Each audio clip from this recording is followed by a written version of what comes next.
СДСМ и денес продолжија со обвинување на скандал поврзан со тендерските мрежи на ВМРО ДПМН во Министерството за дигитална трансформација. Денешниот скандал, почитувани, е пример за директен конфликт на интерес, непотизам и основано сомневање за корупција во Министерството за дигитална трансформација водено од Стефан Андоновски. Во Министерството на Андоновски, каде втор човек е државниот секретар Гордана Клинчарова, тендери добива фирмата на незиниот сопруг Мартин Клинчаров. Првиот договор, почитувани, за набавка на конференциска и презентацијска опрема е во вредност од 2.400.000 денари или околу 40.000 евра.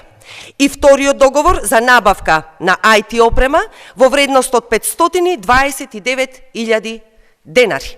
На ова реплицираше на пресминистерот за дигитална трансформација Стефан Андоновски.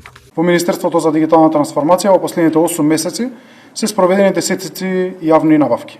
Само во еден од тие случаи постоела жалба за спроведувањето на јавната набавка и со нејзино делумно прифаќање истата е поништена.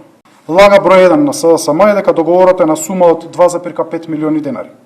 Постигнатата цена е за 1.531.927 денари, која е за скоро 40% од поевтина од планираната сума за јавната набавка. За вториот договор кој што зборуваат за мала набавка од 500.000 денари се работи за дел од проект кој СДСМ го блокираше и за кој не обезбеди средства и таму попустите по производ се од 10 до 40%.